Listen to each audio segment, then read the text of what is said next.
When I got to the auditorium that morning, the air smelled like hairspray and nerves. Parents were parked 2 rows deep along the loading zone, climbing out of vans with rolling suitcases full of glitter, curling irons, bobby pins, and backup shoes. I moved fast, Elsie's garment bag hooked over one shoulder, coffee in the other hand, heart already pounding like I was the one going on stage. We'd been preparing for this competition for weeks, months, really.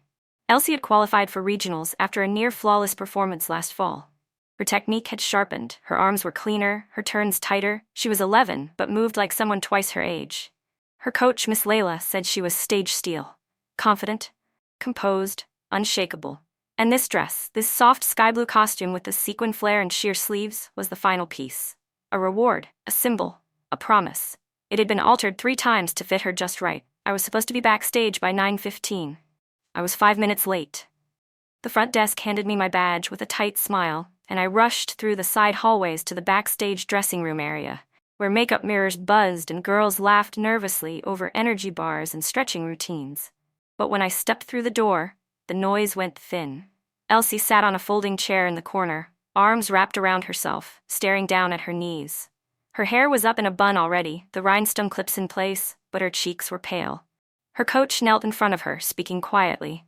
And beside them, arms crossed, leaning against a costume rack, was my sister-in-law, Mara. Mara wasn't supposed to be there. She hadn't said she was coming. She hadn't asked to attend. And I knew, immediately, just by the tilt of her head and the way her lips curled slightly when she saw me, that something was wrong. "Elsie?" I said gently. She looked up at me with wide, wet eyes. "She didn't mean to," she whispered. That stopped me. "What happened?"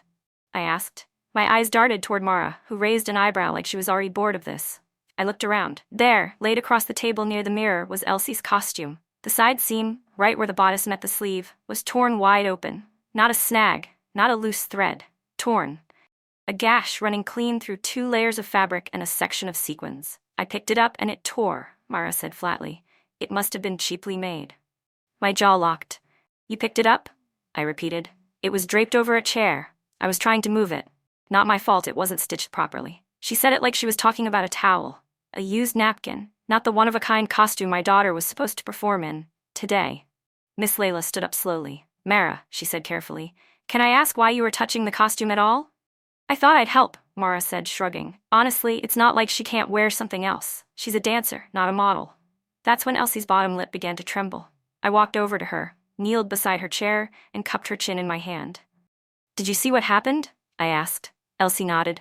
"She pulled it," she whispered. "I told her not to. I told her it was fragile, but she laughed and said it would be fine." I turned to Mara. "She told you not to touch it?" Mara didn't answer. She looked down at her nails like she'd grown tired of the conversation. I stood up. "Leave," I said. "What?" "Get out," I repeated. "You don't have a badge. You're not a coach. You're not a parent. You're not supposed to be here." Mara blinked, like she couldn't believe I was saying it. "It was a mistake," she said. "No," I said. "You don't get to call it that. Not this time." There were other parents nearby now, other coaches. The air was shifting. Miss Layla stepped forward. "Lara, I can walk her out if you want."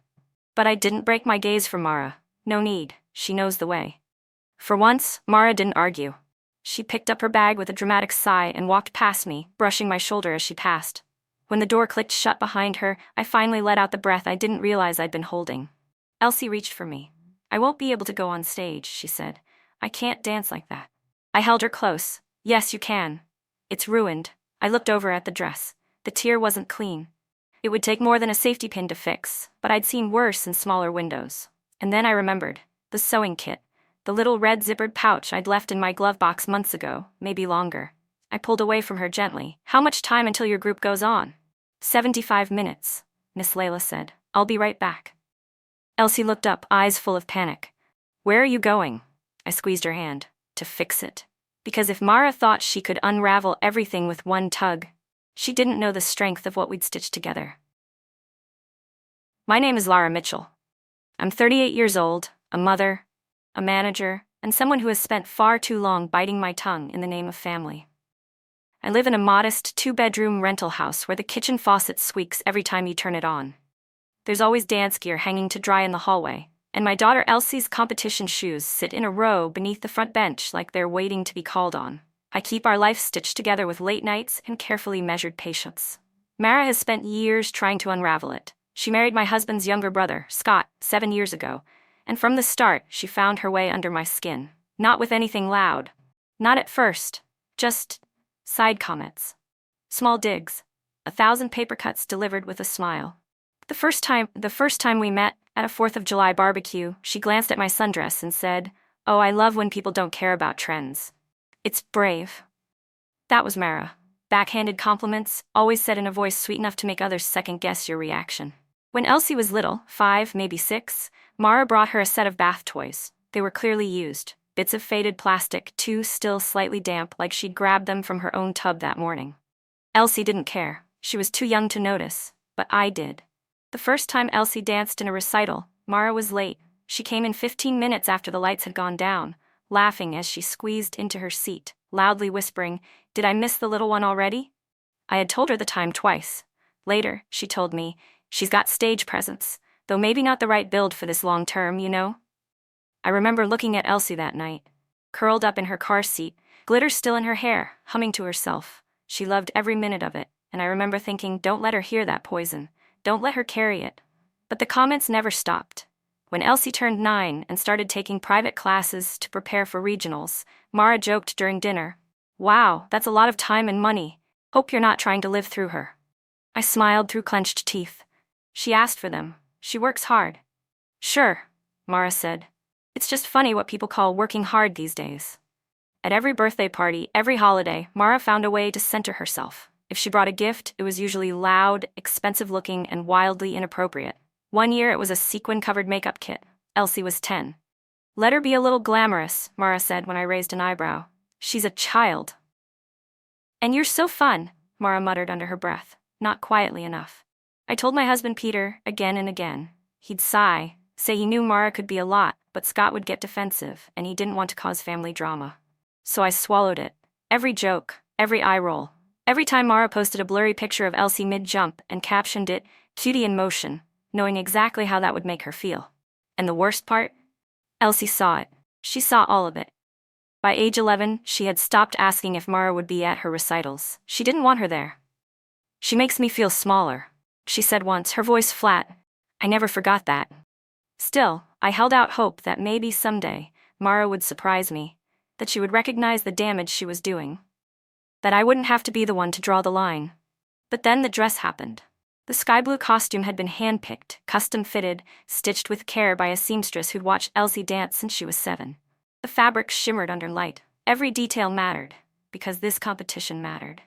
It was regional qualifying, it was her moment, and Mara ruined it, not by accident, not by carelessness. She saw the dress on the chair, saw how neatly it was folded, how delicately it had been placed, and she pulled. When Elsie told me that, eyes wide, voice shaking, I didn't feel surprised, I felt stupid. Because of course she did. Of course Mara didn't like seeing Elsie step into a spotlight she couldn't control. Of course she didn't like that Elsie earned her applause, not with volume or vanity, but with grace. She did what jealous people do when they can't compete. She sabotaged. That tear in the seam wasn't just about fabric. It was a thread pulled through years of envy, stitched with every cruel joke, every public undermining, every quiet dismissal of my daughter's worth. But what she didn't understand was this. Elsie had more than a costume. She had me. And I was done pretending Mara's behavior was harmless. I was done letting her stand beside us like she belonged there. I stepped outside without speaking. The door clicked softly behind me, and the humid air hit like a wall. I didn't slam it. I didn't look back. If I had stayed in that room another second, with Mara's smirking face, with my daughter's crumpled one, I would have said something I couldn't take back. Something that would have made me the problem, not the woman who had just tried to destroy a child's dream with one sharp pull of fabric. Instead, I walked across the parking lot, heart hammering, hands shaking so hard I could barely keep the keys in my grip. I opened the passenger side of my car and reached for the glove box, barely breathing. Past the napkins and old receipts and a cracked bottle of hand lotion was the thing I wasn't even sure I still had. A small red zippered pouch. My sewing kit. I stared at it for a second. It looked so small, unassuming, ridiculous even, next to the fury vibrating in my chest. But I took it. I sat in the driver's seat for a moment and unzipped it slowly, like I was opening something sacred. Inside, a spool of navy thread, 2 needles, a half-used thimble, a tiny pair of scissors with dull tips. I dug deeper. There it was, sky blue thread. I had thrown it in years ago after fixing a hem on an old cardigan. I'd never used it again. My hand closed around it like a lifeline. Back inside, the dressing room was quieter now. Elsie was sitting with her hands in her lap, back straight like a ballerina even in heartbreak. Her dance teacher hovered behind her, uncertain. I stepped in slowly, knelt down beside her, and held the pouch up. "I knew you'd bring it," Elsie whispered. Her voice was thin but steady. "Of course I did." The tear wasn't clean. It wasn't just a popped seam. It had been yanked, the fibers frayed, some sequins dangling like loose teeth. Mara hadn't even tried to be subtle.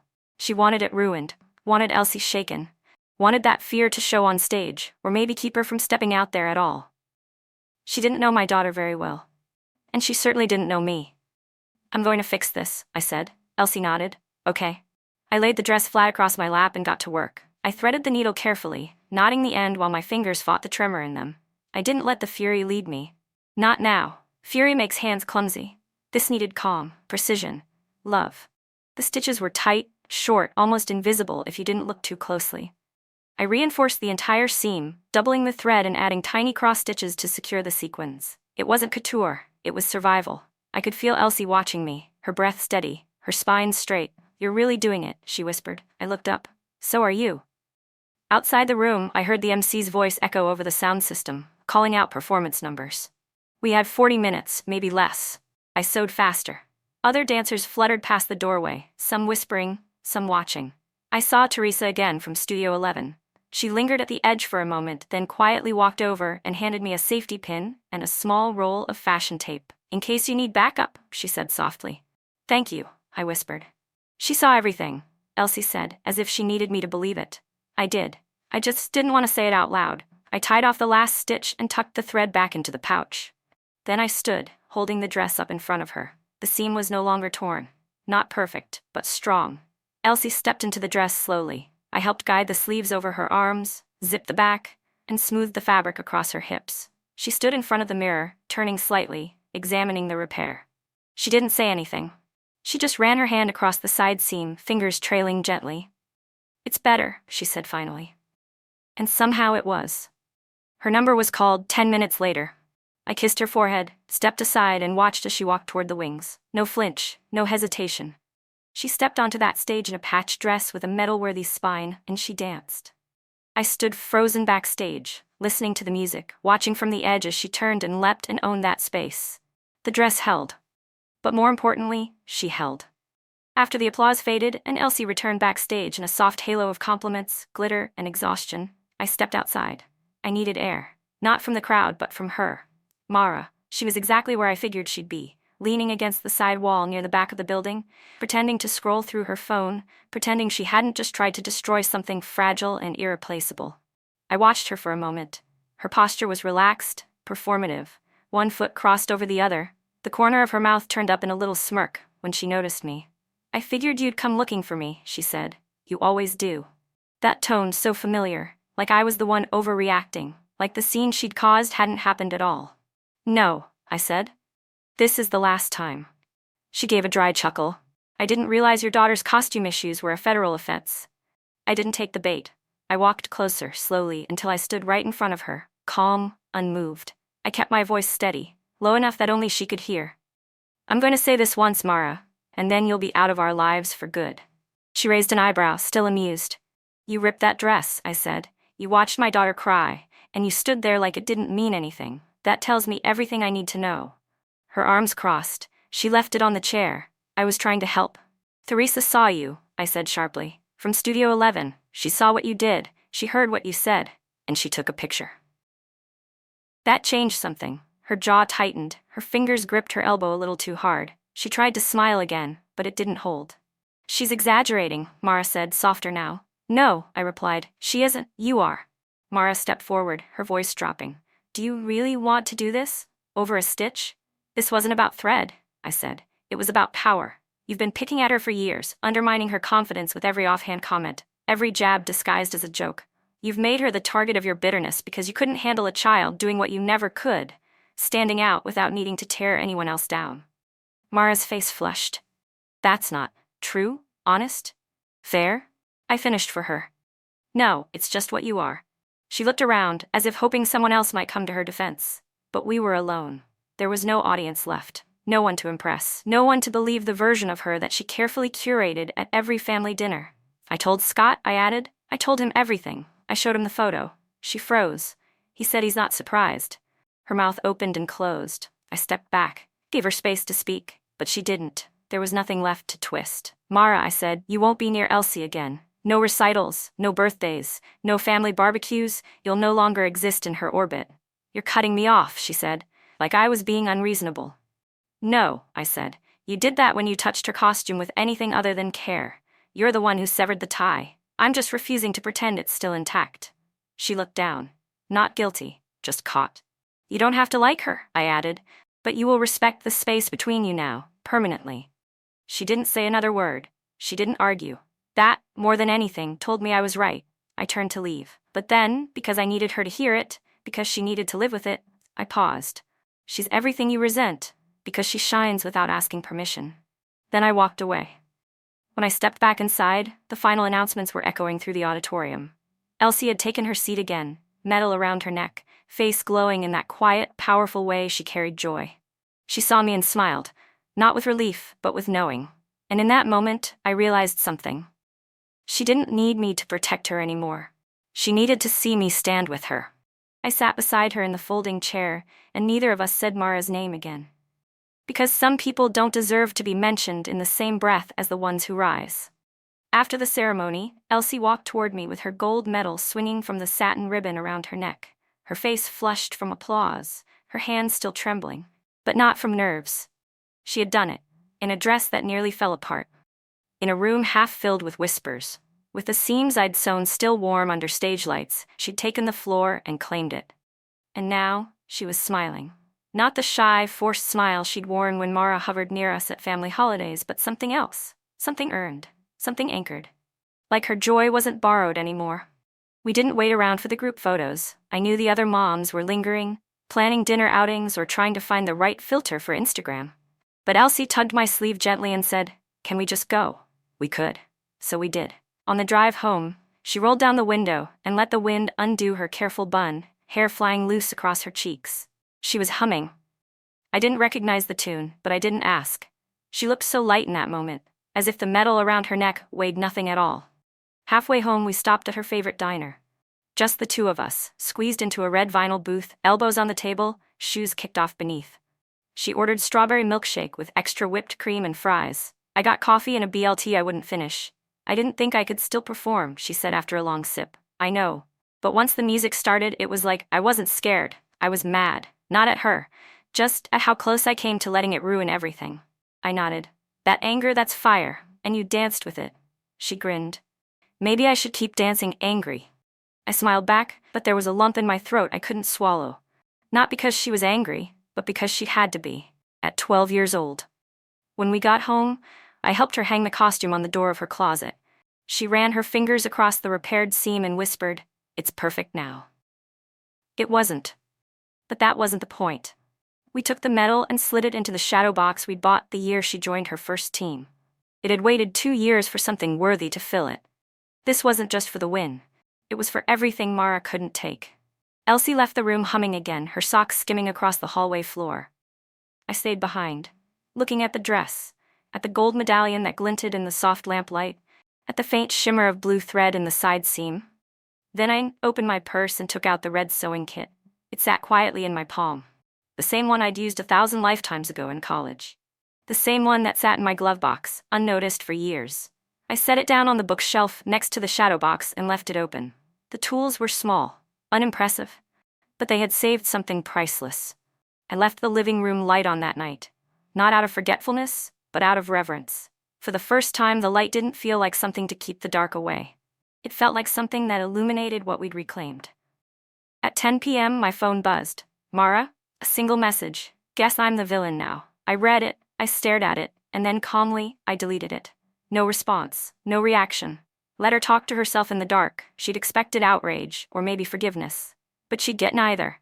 We don't owe her applause. We don't owe her closure. What she did wasn't a mistake. It was a pattern. And patterns only break when someone finally refuses to stitch them back together. Elsie never asked about her again. She moved on to picking new music, asking me about stretch classes, wondering if she could try lyrical next season. She didn't carry Mara's name anymore. She carried her own. The seam in her dress had held, and so had she. A few weeks later, Elsie asked if she could keep the dress. "It doesn't fit the next routine," she said, "but I don't want to give it back or throw it away." We hung it in her room, right above her bookshelf, framed in a long shadow box I had to custom order. She picked the frame color herself, white with a hint of shimmer. The torn seam, now perfectly stitched, faces out, fully visible. Not hidden. Not ashamed. "That's the part that matters most," she told me. She was right. Sometimes I still see Mara's name pop up on social media, smiling selfies, captions about healing and choosing peace, like she's been the one who had to rebuild. But I don't engage. I don't correct her version. I don't need to. Elsie knows what happened, and so do I. We don't speak of that day much anymore, not because we're avoiding it, but because it no longer controls the room. The anger's cooled, the sadness has softened. In its place is something quieter and sturdier. Knowing. Knowing what we survived. Knowing how close we came to letting someone else steal something that didn't belong to them. Knowing what it feels like to stand in the wings, breath held, while someone you love walks into the light, wearing something you repaired with your own hands. I still keep the sewing kit in the glove box, just in case. Not because I expect disaster, but because I know, now, that sometimes things tear. Sometimes people do too. And when they do, you don't throw them out. You hold the seam, you thread the needle, and you choose to mend, stitch by stitch, with love that doesn't ask for applause, only space to endure.